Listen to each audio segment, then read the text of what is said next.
साथियों, आप सभी का इस प्लेटफॉर्म पर स्वागत है। यहाँ पर हम लोग प्राचीन भारत का इतिहास नामक एक पुस्तक है जो कि सौरभ चौबे की है। सौरभ चौबे की प्राचीन भारत नामक यह पुस्तक है जो कि एंशियंट हिस्ट्री से संबंधित एक अच्छी पुस्तक है। और इसमें कुल 20 चैप्टर दिए गए हैं और प्रत्येक चैप्टर के बाद जो है प्रश्नों का संकलन किया गया है चैप्टर वाइज। और ये प्रश्न जो है आपके आगामी जो भी पीसीएस की परीक्षा होगी या यूपीएससी की परीक्षा होगी या जो अन्य परीक्षाएं होंगी उन सभी के लिए एंशियंट हिस्ट्री के पोर्शन से जो क्वेश्चन पूछे जाते हैं उस दृष्टिकोण से काफ़ी महत्वपूर्ण है। तो इसी कड़ी में हम लोग जो है इस किताब के प्रश्नों को अलग अलग वीडियो में देखेंगे। तो आज की वीडियो में हम लोग इसका जो पहला चैप्टर है प्राचीन भारतीय इतिहास के स्रोत, इससे संबंधित जो 160 प्रश्न दिए गए हैं उन 160 प्रश्नों को इस वीडियो में हम लोग देखेंगे। तो चलिए प्रारंभ करते हैं। पहला प्रश्न है कि गैरिक मृतभांड पात्र ओसीपी का नामकरण हुआ था, कहाँ पर? हस्तिनापुर में हुआ था। अगला है, किस अभिलेख में वर्णित है कि जिस मिहिर कुल ने शिव के अतिरिक्त अन्य किसी के सामने सिर न झुकाया उससे यशोधर्मन ने अपनी चरण वंदना कराई? यह मंदसौर अभिलेख में लिखा है। अगला है, सर्ग प्रतिसर्ग वंश मनवंतर और वंशानुचरित संकेतक हैं किसके? ये पुराणों के संकेतक हैं। अगला, भागवत धर्म से संबंधित प्राचीनतम अभिलेखीय साक्ष्य हैं कौन से? हेलियोडोरस का बेशनगर अभिलेख है। भारत में सर्वाधिक संख्या में तांबे के सिक्कों को जारी किया था किसने किया था? कुषाणों ने किया था। सर्वप्रथम बुद्ध का अंकन किसके सिक्कों पर हुआ है? तो कुषाणों, ये जो है आपका किसके सिक्कों पर है? कनिष्क के सिक्कों पर। योधेय सिक्कों पर किस देवता का अंकन मिलता है? तो कार्तिकेय का अंकन मिलता है। विक्रम एवं शक संवत में कितना अंतर या वर्षों में कितना अंतर होता है? 135 वर्ष का अंतर होता है। क्वेश्चन नंबर 9 देखते हैं। निम्न कथनों पर विचार करना है तथा नीचे दिए कोड से सही उत्तर चुनना है। यहाँ पे आपके तीन कथन दिए गए। पहला, शक संवत 78 ईस्वी से आरंभ होता है, सही है। गुप्त संवत सन 319 ईस्वी से आरंभ होता है, ये भी सही है। तीसरा, भारत मुसलमान शासन का युग सन 1192 से शुरू होता है, ये भी सही। तीन के तीनों सही है। तो डी ऑप्शन। संस्कृत के कवि और नाटककार कालिदास का उल्लेख हुआ है किसमें? पुलकेशिन द्वितीय के ऐहोल अभिलेख में। निम्न में से किस चीनी यात्री ने चालुक्यों के शासनकाल में चीन एवं भारत के संबंधों का विवरण दिया है? तो किस चीनी यात्री ने दिया है? तो मातवालिन ने दिया है। अगला है, दो सूचियां दी गई हैं लेखक और रचनाएं, इन्हें हमें सुमिलित करना है। तो भारवी की रचना है किरातर्जुनी अर्थात 2 से मिलाइए। हर्ष की रचना है नागानंद, 4 से मिला दीजिए। कालिदास की रचना है मालविकाग्निमित्रम है, तो 3 से मिला दीजिए। राजशेखर की है कपूर मंजरी, तो 1 से मिला दीजिए। तो आपका 2431 अर्थात डी ऑप्शन हो जाएगा। आगे बढ़ते हैं अगले प्रश्न पर। मिलिंद पन्हो क्या है? तो मिलिंद पन्हो एक पाली ग्रंथ है। राज तरंगड़ी के लेखक कल्हड़ के समय शासक कौन था? तो जयसिंह थे। कल्हड़ की राज तरंगड़ी के कुल कितने तरंग हैं या अध्याय हैं? तो कुल 8 तरंग या अध्याय हैं। कल्हड़ की राज तरंगड़ी को किसने आगे बढ़ाया? तो जोनराज एवं श्रीवर ने आगे बढ़ाया। अगला है, निम्नलिखित युगों में से कौन सा एक सही सुमेलित नहीं है? कपूर मंजरी, ये हर्ष की रचना नहीं राजशेखर की रचना है, तो सुमेलित नहीं है। मालविका निमित्रम कालिदास की है। मुद्राक्षस विशाखदत्त की है। सौंदरानंद अश्वघोष की है। निम्नलिखित में से किसे भारत का प्रथम विधि निर्माता माना जाता है? तो मनु को। निम्नलिखित में से कौन सा जोड़ा सही सुमेलित नहीं है? लाइफ ऑफ वेंशियांग हुई ली की पुस्तक है। द नेचुरल हिस्ट्री ये टॉलमी की नहीं, ये प्लिनी की पुस्तक है। हिस्टोरियल फिलिपिकल ये पॉम्पेइस ट्रोगस की पुस्तक है। द हिस्ट्रीज ये हेरोडोटस की पुस्तक है। आगे बढ़ते हैं। महाभारत का तेलुगु संस्करण किसने लिखा? तो नन्या ने लिखा है। समकालीन समाज के पाखंड एवं भ्रष्ट आवरण को उद्घाटित करने के लिए अनेक ग्रंथों का लेख किसने किया या इसके लेखक कौन थे? तो ये थे क्षेमेंद्र थे। निम्नलिखित में से सर्वप्रथम हमारे देश को इंडिया संबोधित करने वाले कौन थे? हेरोडोटस थे।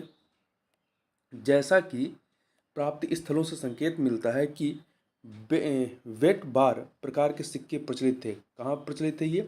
तो गांधार में प्रचलित थे। अगला है, निम्नलिखित में से कौन मनुस्मृति पर लिखी गई अपनी टीका के लिए प्रसिद्ध है? मेघातिथि हैं। निम्नलिखित में से सिक्कों के किस समुदाय में पृष्ठभाग के प्रत्येक पूर्वी या पूर्व भाग पर अंकित राजा के नाम से मेल खाते हैं? तो ये पांचाल राज के सिक्कों पर ऐसा मिलता है। किसके सिक्कों पर मंदिर की आकृतियों का अंकन हुआ है? तो ये औदुंबर एवं पंचाल जो राज्य थे इनके सिक्कों पर। अगला है, किस अभिलेख में पुष्यमित्र द्वारा 2 अश्वमेध यज्ञ के संपादन का उल्लेख मिलता है? धनदेव का अयोध्या अभिलेख। मार्को पोलो किसके आयात पर भारतीय धन के एक बड़े भाग की बर्बादी या अपव्यय पर दुख प्रकट करता है? तो अश्व की खरीद पर। आगे बढ़ते हैं, निम्नलिखित कथनों पर या वक्तव्यों पर विचार कीजिए। कथन कारण का प्रश्न है। तो देखिए, कथन है कि बौद्ध ग्रंथों की खोज में ह्वेनसांग लगभग 2 वर्ष कश्मीर में रहा। सही है। कारण, उस समय कश्मीर बौद्ध विद्या का एक प्रसिद्ध केंद्र था। तो कथन कारण दोनों से व्याख्या भी हो रही। A option. मार्को पोलो जिसने 13वीं शताब्दी के अंतिम दशक में भारत की यात्रा की थी, उसकी राष्ट्रीयता क्या थी? यह एक इटालियन व्यक्ति था। निम्नलिखित में से कौन सा युग्म सही सुमेलित नहीं है? नागानंद की रचना हर्ष है, हर्ष की रचना नागानंद है। विशाख दत्त की रचना मुद्राक्षस है। शूद्रक की रचना मृच्छकटिक है। परंतु राजशेखर की रचना रत्नावली नहीं, रत्नावली हर्ष की रचना है। तो डी ऑप्शन सही सुमेलित नहीं है। जोन राज ने अपनी राजतरंगड़ी में कल्हड़ के विवरण को कहाँ तक आगे बढ़ाया है? तो ये सुल्तान जैनुल आबदीन के शासनकाल तक इसको आगे बढ़ाया गया है। निम्नलिखित में से किसने सर्वप्रथम सोने के सिक्के जारी किए थे? बिम कटफिसेज ने।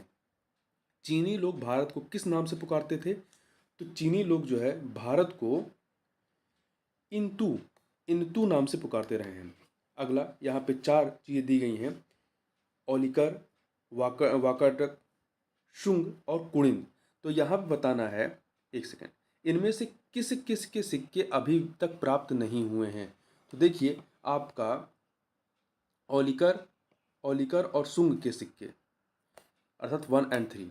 निम्नलिखित में से किसने अपने चांदी के सिक्कों पर तिथियां लिखवाई? पश्चिमी क्षत्रप अर्थात कार्दमक शक। भागिले की मुद्राएं निम्नलिखित से प्राप्त हुए हैं। कहाँ से प्राप्त हुए हैं? तो ये मुद्राएं जो है नर्मदा घाटी से प्राप्त हुए हैं। किस अभिलेख में सर्वप्रथम भारतवर्ष का उल्लेख हुआ है? तो हाथी गुफा लेख में। किस अभिलेख में सबसे पहली बार 6 प्रकार के करों, बलि, भाग, विष्ट या बेगार आदि का उल्लेख हुआ है? तो जूनागढ़ अभिलेख में।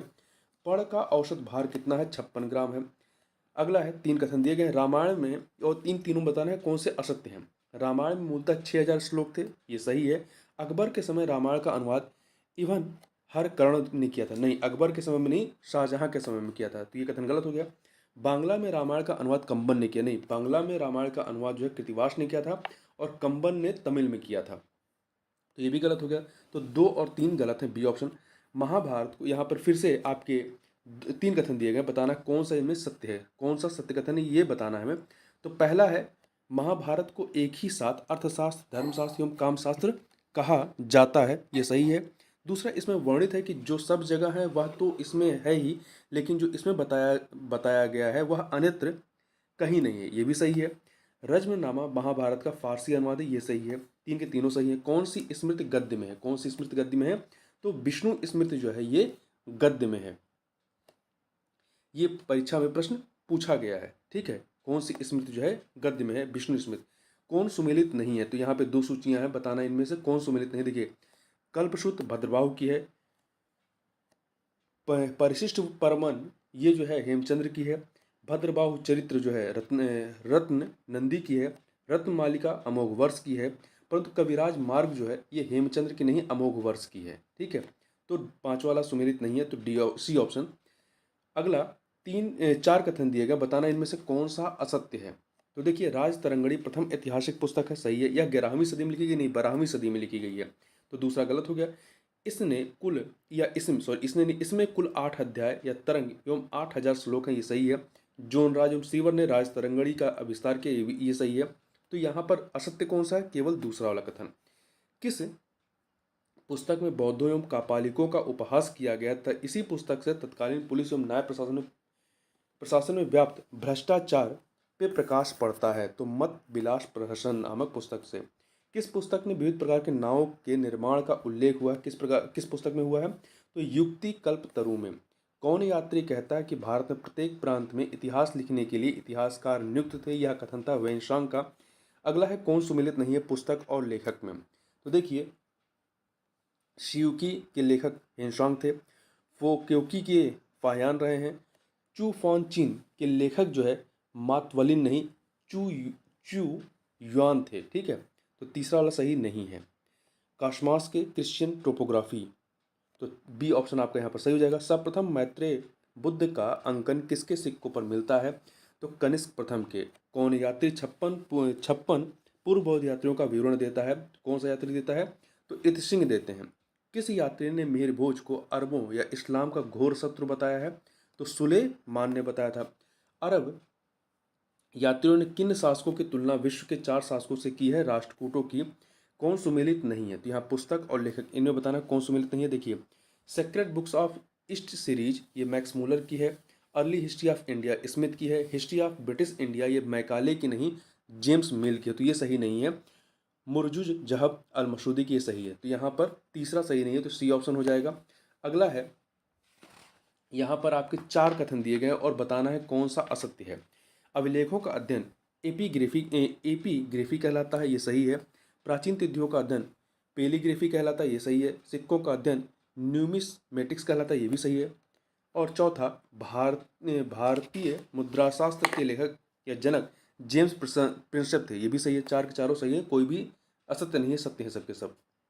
अगला है जूनागढ़, यहाँ पर देखिए 4 कथन दिए गए हैं और बताना है इनमें से असत्य कौन सा है, असत्य ढूंढना है। तो देखिए, जूनागढ़ अभिलेख चंपू शैली तथा विशुद्ध संस्कृत में लिखा गया अभिलेख है, सही है। यवन राजदूत हेलियोडोरस का विदिशा से प्राप्त गरुड़ स्तंभलेख भागवत धर्म का प्रथम अभिलेखीय सब प्रमाण है, ये भी सही है। विष्णु की प्राचीनतम प्रतिमा छत्तीसगढ़ के मल्हार से मिलती है, ये भी सही है। एहोल अभिलेख भगवान शिव की स्तुति से प्रारंभ होता नहीं, भगवान महावीर की स्तुति से प्रारंभ होता है। ठीक है, तो पहला दूसरा तीसरा सही है, चौथा सही नहीं है, तो डी ऑप्शन आपका हो जाएगा। आगे बढ़ते हैं, निम्नलिखित को सुमेलित करें। अभिलेख और उसके लेखक, अशोक के अभिलेख के चापड़ हैं।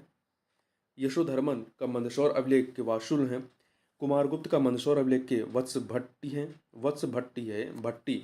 एहोल अभिलेख के रवि कीर्ति हैं 4, तो 1 2 3 4 ए ऑप्शन। आगे बढ़ते हैं, कलचुरी नरेश गंगेदेव विक्रमादित्य के सिक्कों पर किसका अंकन मिलता है? तो लक्ष्मी का अंकन मिलता है। पूर्व भाग पर दिए गए राजा के नाम के अनुरूप देवता का पृष्ठभाग पर अंकन किस वंश की मुद्राओं की विशेषता है? पांचाल वंश की। क्वेश्चन नंबर 60 देखते हैं। तो देखिए, यहाँ पर 4 कथन दिए गए, बताना कौन सा सत्य है। देखिए, सुनेत से योद्धियों की मुद्राएं, सुनेत से योद्धियों की मुद्राएं मिलती हैं, सही है। चौहान रानी सोमल्ल देवी की रजत मुद्राएं मिली हैं, ये सही है। विशल प्रिय मिहिर भोज द्वारा जारी सिक्का नहीं, विशल प्रिय जो है चौहान शासक विग्रह राज की द्वारा जारी सिक्का है, तो पहला दूसरा सही, तीसरा वाला गलत है। 1 स्वर्ण 80 रत्ती के बराबर होता है, ये भी सही है, तो 1 1 2 4 सी ऑप्शन।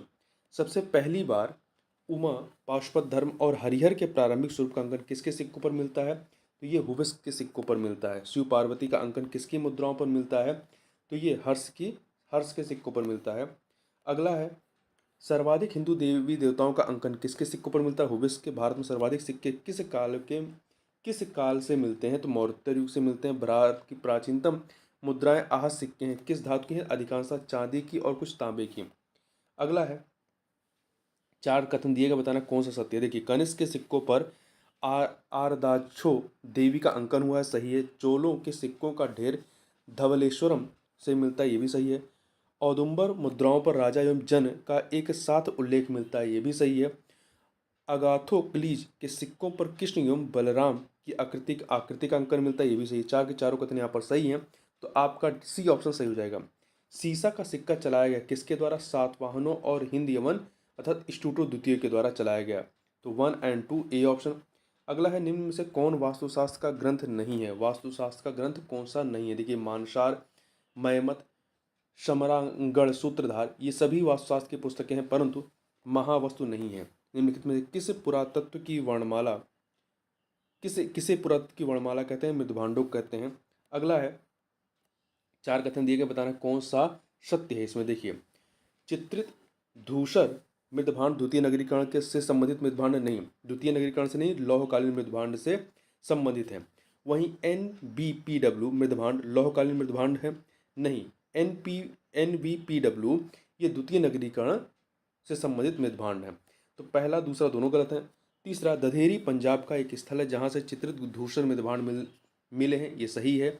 चौथा, NBPW सभी मृदभांडों में सर्वश्रेष्ठ है, ये भी सही है। तो आपका हमें सत्य कथन बताना है, तो तीसरा और चौथा ए ऑप्शन आपका सही हो जाएगा। आगे चलते हैं। चाओ जू कुआ का यात्रा विवरण निम्न से किस राजवंश पर प्रकाश डालता है? चोल राजवंश पर। अगला है, 4 कथन दिए गए, बताना कौन सा सत्य है। देखिए, गुप्त संबोध का सबसे पहली बार प्रयोग प्रयाग प्रशस्त में हुआ नहीं, प्रयाग प्रशस्त में नहीं, मथुरा अभिलेख में हुआ, तो पहला गलत हो गया। दूसरा, गुप्त संबोध एवं बल्लभी संबंध अभिन्न है, सही है। लक्ष्मण संबंध का प्रचलन कश्मीर में होता है नहीं, बंगाल में होता है, बंगाल में होता है, तो तीसरा गलत हो गया। चौथा, कोल्लम संबंध 825 ईस्वी से प्रारंभ होता है, ये सही है। तो आपका पहला, इसमें बताना सत्य कौन सा, क्योंकि पहला गलत है, दूसरा सही है और चौथा सही है, तो बी ऑप्शन हो जाएगा। क्वेश्चन नंबर 73 देखते हैं। 73, कौन सा राजा गुप्त संवत के वर्ष 56 में सिंहासनारूढ़ हुआ था में हुआ? तो चंद्रगुप्त द्वितीय हुआ था। रुद्रदामन के जूनागढ़ अभिलेख की तिथि 150 ईस्वी है, इसे शक वर्ष में बताएं, तो शक संबोध बदलेंगे तो 72 वर्ष हो जाएगा। एक लंबे अंतराल के बाद निम्नलिखित में से किसने सर्वप्रथम सोने के सिक्के चलाए? तो किसने चलाए? गांगेय देव ने। जल कर का साक्ष्य मतलब वाटर टैक्स का साक्ष्य किसके अभिलेखों से प्राप्त होता है? तो गढ़वालों के अभिलेखों से। जाति प्रथा की तीव्र आलोचना करने वाला ग्रंथ वज्रसूति के रचयिता कौन थे? अश्वघोष थे। अगला है, प्राचीन भारतीय लिपियों का उल्लेख करने वाला बौद्ध ग्रंथ कौन सा है? तो ये है ललित विस्तार या ललित विस्तार। तालगुंड एवं हराहा प्रशस्त के लेखक कौन हैं? तो इसके लेखक जो है कुब्ज रवि शांति हैं। निम्नलिखित में से या निम्नांकित में से कौन प्रस्थान त्रयी में सम्मिलित नहीं है? तो प्रस्थान त्रयी में जो 3 हैं, भगवत गीता, उपनिषद और ब्रह्मसूत्र हैं। भगवत गीता, उपनिषद और ब्रह्मसूत्र, इसमें मनुस्मृति शामिल नहीं है। वह प्राचीन स्थल जहाँ 60,000 मुनियों की सभा में संपूर्ण महाभारत कथा का वाचन किया गया था, नैमिषारण्य है। आगे बढ़ते हैं। 1121 ईस्वी का एक अभिलेख एक आयुर्विज्ञान संस्था का उल्लेख करता है जहाँ चरक संहिता और वाग्भट के अष्टांग हृदय की पढ़ाई होती थी। वह स्थित था कहाँ पर? तिरुवांडुतुरई में। अगला है, अरब यात्री सुलेमान 852 ईस्वी में आता है कि निम्न कथन पर विचार करें। उसका राज्य जीव की आकृति के समान, उस राजा के पास बहुत बड़ी सेना है, अश्व सेना अद्वितीय है और वह अरबों का शत्रु है। भारतीय उपमहाद्वीप में उसके अतिरिक्त कोई राज्य नहीं है जो डाकुओं से इतना सुरक्षित है। सुलेमान का उपरोक्त कथन किस राजवंश से संबंधित रहा है? तो प्रतिहार राजवंश से, सी ऑप्शन। प्राचीन भारतीय स्थानों की पहचान हेतु अलेक्जेंडर कनिंघम के प्रयास अधिकांशतः किसके यात्रा विवरण पर आधारित थे? तो वैनसांग के। रंभा मंजरी नाटक के लेखक थे, कौन थे? तो जयचंद थे। कौन थे? जयचंद थे। गणित की पुस्तक लीलावती के लेखक कौन रहे हैं? तो भास्कराचार्य थे। महान जैन विद्वान हेमचंद किसकी सभा को अलंकृत करते थे? तो कुमारपाल के। निम्नलिखित में से किसे एक नए संवत चलाने का यश प्राप्त हुआ? तो किसे हुआ? लक्ष्मण सेन को। लक्ष्मण संवत चलाया था इन्होंने बंगाल में। राजपूत वंश के किस राजा ने एक मस्जिद के पुनर्निर्माण के लिए 1 लाख बलोतरा सिक्कों का दान दिया था? तो जयसिंह सिद्धराज ने। प्राकृत ग्रंथ गौंडवहों में किसके चरित्र का वर्णन है? तो इसमें जो है यशोवर्मन के चरित्र का वर्णन है। अगला है, 2 सूचियां दी गई हैं, लेखक और ग्रंथ, इन्हें सुमेलित करना है। देखिए, शूद्रक की रचना है मृच्छकटिकम, 3 से मिलाइए। बिल्हड़ की रचना है विक्रमांक देवचरित, तो 2 से मिलाइए। महेंद्र वर्मन की रचना है सत्यविलास, 4 से मिलाइए। गुडाढ्य की रचना है बृहद कथा, तो 1 से मिला दीजिए। 3241 ए ऑप्शन। आगे बढ़ते हैं। रानी रुद्रम्बा निम्न से किस राजवंश की थी? तो ये जो है वारंगल के काकतीय वंश की रानी थी। आगे बढ़ते हैं। किसने कहा था कि इतिहासकाल तथा तथ्यों के बीच अंतरक्रिया की अविच्छिन्न प्रक्रिया तथा वर्तमान और अतीत के बीच अनवरत संवाद है? तो ये कहा था E.H. कार ने? निम्नलिखित में से किसने भारतीय इतिहास की व्याख्या के लिए मार्क्सवादी दृष्टिकोण का सूत्रपात किया? तो D.D. कोशंबी ने। आगे बढ़ते हैं, क्वेश्चन नंबर 95 देखते हैं। रामचरित शीर्षक ग्रंथ किसने लिखा है? तो इस ये जो है आपका संध्या संध्या कर नंदी ने लिखा है। द अर्बन डिके योम शूद्रज इन एंसेंट इंडिया नामक पुस्तकों के लेखक कौन है? तो R.S. शर्मा है। काव्यालंकार का लेखक कौन है? तो काव्यालंकार के लेखक वामन है। भगवत गीता महाभारत के किस पर्व का भाग है? तो भीष्म पर्व का। ये प्रश्न जो है आपका अभी पीछे की जो परीक्षा हाल ही में हुई थी उसमें ये प्रश्न एज इट इज ऐसे ही शब्दशः पूछा गया था। भगवत गीता महाभारत के किस पर्व का भाग है? भीष्म पर्व का। 99 नंबर क्वेश्चन, किस अभिलेख में हर्ष की गज सेना का उल्लेख है? तो एहोल अभिलेख में। पुलकेशिन द्वितीय का एहोल अभिलेख स्थित है। कहाँ पर स्थित है? तो ये कर्नाटक में स्थित है। निम्नलिखित में से कौन धर्म शास्त्रकार गढ़वाल राजा गोविंद चंद्र का मंत्री था? लक्ष्मीधर। क्वेश्चन नंबर 103 दो देखते हैं। पुस्तक दी वंडर दैट वाज इंडिया के रचयिता कौन है? A.L. बैशम। गोविंद चंद्र गढ़वाल के मंत्री लक्ष्मीधर ने किस ग्रंथ की रचना की थी? तो इन्होंने कृत्य कल्पतरु की। मुजरू ला जहाब का लेखक कौन था? Al Masudi. कौन? Al Masudi. A option. आगे बढ़ते हैं। चक्रधारी विष्णु की आकृति उत्कीर्ण है कहाँ पर? चंद्रगुप्त द्वितीय के सिक्कों पर। मंदसौर प्रशस्ति की रचना किसने की? वत्स भट्ट ने। मिट्टी की प्राचीन कालीन 274 मोहरें किस पुरास्थल के उत्खनन से प्राप्त होती हैं? तो बसार से मिली हैं। महाभारत में उल्लिखित कुछ स्थलों का पुरातात्विक स्थलों से समीकरण किसने किया है? तो ये किया है B.B. लाल ने। अधोलिखित किस बौद्ध ग्रंथ में राज्य की उत्पत्ति के सामाजिक अनुबंध सिद्धांत का उल्लेख है? तो ये उल्लेख है दीघ निकाय में। हरिभद्र सूरी की समरादित्य कथा का संबंध किस संप्रदाय से है? तो जैन संप्रदाय से। निम्नलिखित में से कौन सा ग्रंथ लैटिन भाषा में लिखा गया है? तो कौन सा लिखा गया? नेचुरल हिस्टोरिका जो है लैटिन भाषा में लिखा गया है। संस्कृत पुराण में भगवत गीता का अध्ययन करने वाला प्रथम मुसलमान कौन था? तो ये अल-बरूनी था। युआन चौंग जो कि ह्वेनसांग का ही नाम है, ने कितने अशोक स्तंभों का उल्लेख किया है? 15 का। क्वेश्चन नंबर 114 देखते हैं। दक्षिण भारत के किस राजवंश का यह दावा था कि उसके पूर्वजों ने अयोध्या पर शासन किया? कल्याणी के चालुक्यों का। किस चीनी यात्री ने गुप्त रूप से भारत की यात्रा की थी? तो वैनसांग ने। वीर निर्माण युग किससे संबंधित है? तो वीर निर्माण युग जो है वो जैन धर्म से संबंधित है। निम्नलिखित में से कौन सा वेद अंशतः गद्य में लिखा गया है? तो अंशतः गद्य में लिखा गया है। यजुर्वेद अंशतः गद्य में लिखा गया है। निम्नलिखित में से किस ग्रंथ में कहा गया है कि जब कोई व्यक्ति संघ में प्रवेश पाता है तो वह वर्ण विहीन हो जाता है? ये आपका कहा गया है अगुंतर निकाय में। किस स्थान से कपिलवस्तु महाविहारे अंकित सील प्राप्त हुई है? किस स्थान से प्राप्त हुई है? तो ये प्राप्त हुई पिपरहवा से। पिपरहवा से। प्राचीन भारत में विज्ञापन का सर्वप्रथम उदाहरण कौन सा है? कौन सा था? मंदसौर अभिलेख। मंदसौर अभिलेख। भट्टी प्रोलु अभिलेख किस धातु से निर्मित था? तो ये चांदी से निर्मित था। क्वेश्चन नंबर 123 देखते हैं। 123 एक सेकेंड 122 नंबर देखते हैं।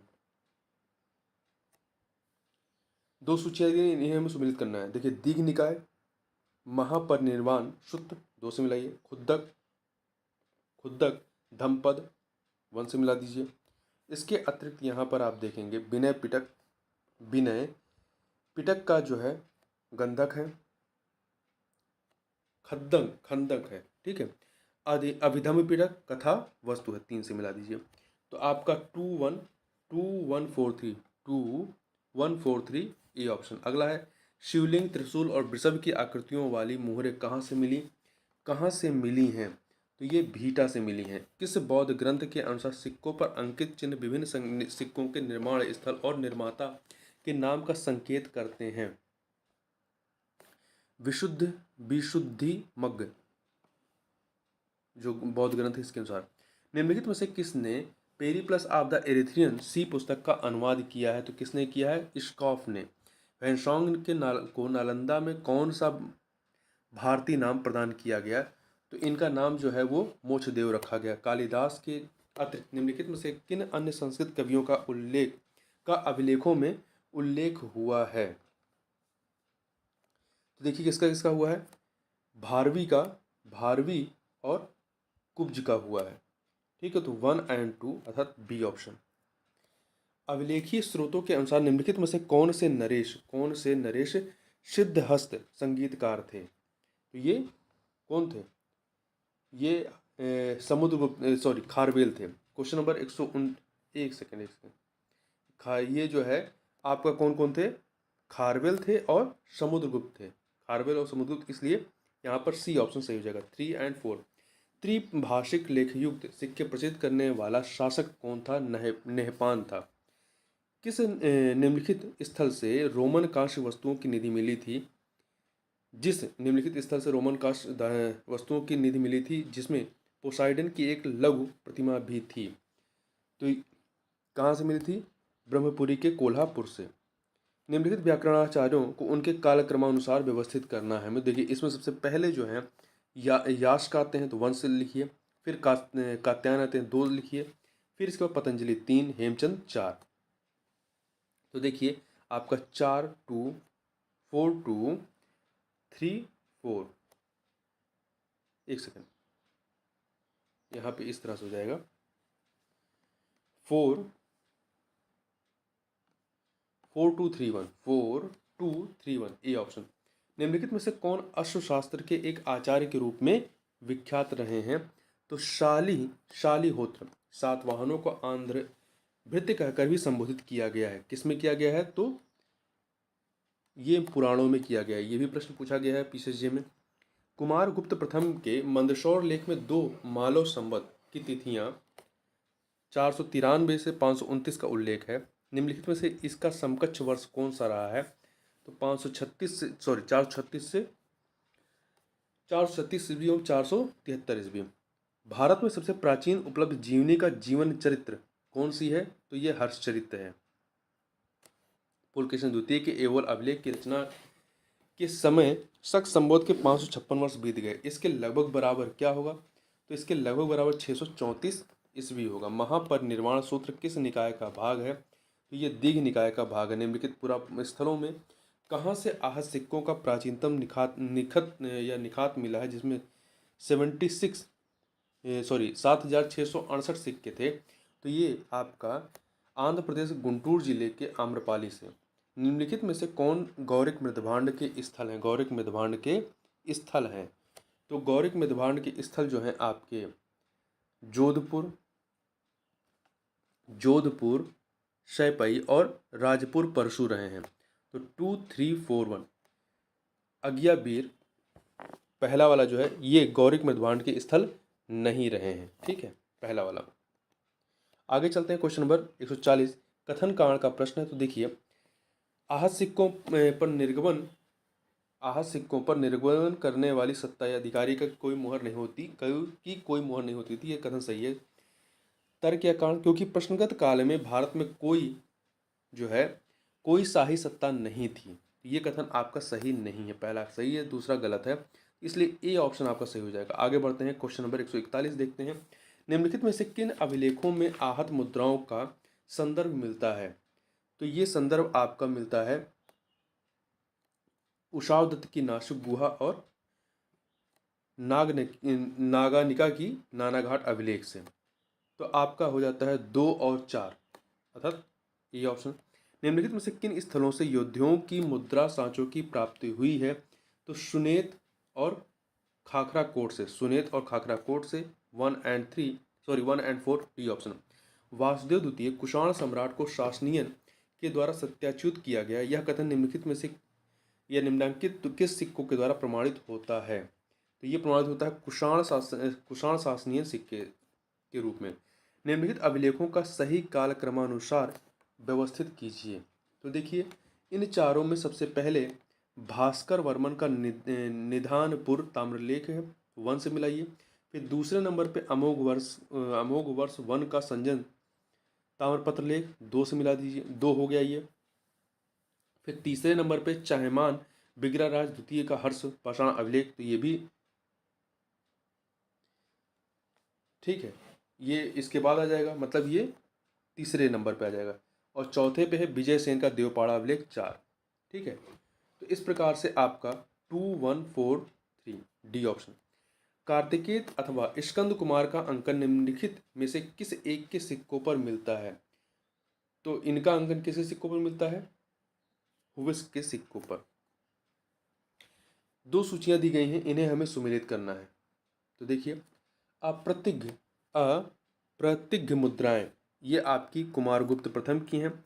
कृष्ण बलराम मुद्राएं ये अगाथोक्लीज की हैं। आदि वराह मुद्राएं जो हैं ये आपका मिहिर भोज की है। और बैल प्रकार मुद्राएं जो है ये स्कंदगुप्त की हैं। तो आपका हो जाएगा 3142 सी ऑप्शन। अगला है, निम्नलिखित में से किन सिक्कों पर कार्तिकेय और कृतिका की आकृति मिलती है? तो किस पर मिलती है? योद्धाओं के सिक्कों पर। आगे चलते हैं, दो सूचियां दी गई हैं। देखिए, शांगली कॉपर प्लेट आपका गोविंद चतुर्थ के समय का है, स्वर्ण वर्ष। 4 पाटन कॉपर प्लेट ये आपका गोविंद तृतीय के समय का है। संजन कॉपर प्लेट ये अमोघ वर्ष प्रथम के समय का है। चिचनी कॉपर प्लेट ये जो है कृष्ण तृतीय का। तो 3 से मिला दीजिए, आपका 4123 अर्थात ए ऑप्शन। आगे बढ़ते हैं, निम्नलिखित अभिलेखों में से किस में भारत में शून्य का प्राचीनतम संदर्भ प्राप्त होता है? मिहिर भोज के ग्वालियर अभिलेख में। 150 नंबर, निम्नलिखित अभिलेखों में से किस पर शक संबोध और कली संबोध दोनों की तिथियां अंकित हैं? एवोल अभिलेख पर। महाभारत युद्ध के लिए 3101 ईसा पूर्व तिथि का उल्लेख निम्न से किस अभिलेख में हुआ है? तो ये पुलकेशिन द्वितीय के एहोल अभिलेख में, बी ऑप्शन। सबसे पहले निम्नलिखित में से किस स्थल पर उत्तरी कृष्ण मर्जित मृदभांड प्राप्त हुए थे? तो कहाँ से प्राप्त हुए थे? तक्षशिला के भीर टीला से। ठीक है, अगला है, इंडो ग्रीक और बैक्टीरियन सिक्कों से इंडो ग्रीक राजवंश की जानकारी मिलती है। कितने राज्यों के नाम का रहस्योद्घाटन केवल सिक्के के अध्ययन से होता है? करीब 34 राजवंशों का, 34 सी ऑप्शन। निम्नलिखित पश्चिमी चालुक्य राजाओं में से किसने स्वर्ण आहत सिक्के चलाए? किसने चलाए हैं? तो देखिए, ये आपका जयसिंह द्वितीय और सोमेश्वर प्रथम ने। 2, 3 और 4 डी ऑप्शन। आगे बढ़ते हैं, निम्नलिखित में से किस या किन रानियों ने सिक्के चलाए हैं? तो देखिए, किसने किसने चलाया है। एक तो दिद्दा ने चलाया है, कुबेर नागा ने चलाया, दिद्दा ने चलाया है, और आपका सोमल देवी ने चलाया है, और सुगंधा देवी ने। तो आपका क्या हो जाएगा? पहला वाला तो नहीं है, कुबेर नागा में नहीं है, दिद्दा में है, सोमल देवी और सुगंधा देवी। इन रानियों ने सिक्के चलाए थे। तो 2, 3, 4 एक सेकंड 2, 3, 4 डी ऑप्शन। किन यूनानी शासकों ने अपने मुद्रा लेखों के लिए ब्राह्मी लिपि का प्रयोग किया है? तो किसने किया है? तो देखिए, ये जो है आपका, एक सेकंड, अगाथोक्लीज और पेंटालियान शासकों ने जो है अपने मुद्रा लेख के लिए ब्राह्मी लिपि का प्रयोग किया है। तो 3, 4 अर्थात डी ऑप्शन। निम्नलिखित में से कौन प्राचीनतम ताम्रपत्र लेख है? कौन सा प्राचीनतम ताम्रपत्र लेख है? तो सोहगोरा ताम्रलेख। निम्नलिखित में से कौन सा युग्म सुमेलित नहीं है? प्लूटार्क की रचना है लाइफ ऑफ अलेक्जेंडर, मेगास्थनीज की इंडिका है, प्लिनी की नेचुरल हिस्ट्री है, स्ट्रैबो की अनाबेसिस नहीं है। आप कमेंट बॉक्स में बता सकते हैं कि अनाबेसिस किसकी रचना है। तो डी ऑप्शन। अगला है, a record of Buddhist religion किस चीनी यात्री की पुस्तक का जापानी विद्वान तकाकुशु के द्वारा अनुवाद किया गया है? तो ये इत्सिंग की पुस्तक रही है। चीनी यात्री फाहियान की यात्रा विवरणों का अंग्रेजी में अनुवाद किया था किसने? जेम्स लेग्गे ने। तो इस प्रकार से इस वीडियो में हमने 160 प्रश्नों को देखा। तो इस वीडियो में बस इतना ही। मिलते हैं नेक्स्ट वीडियो में, तब तक के लिए बहुत बहुत धन्यवाद।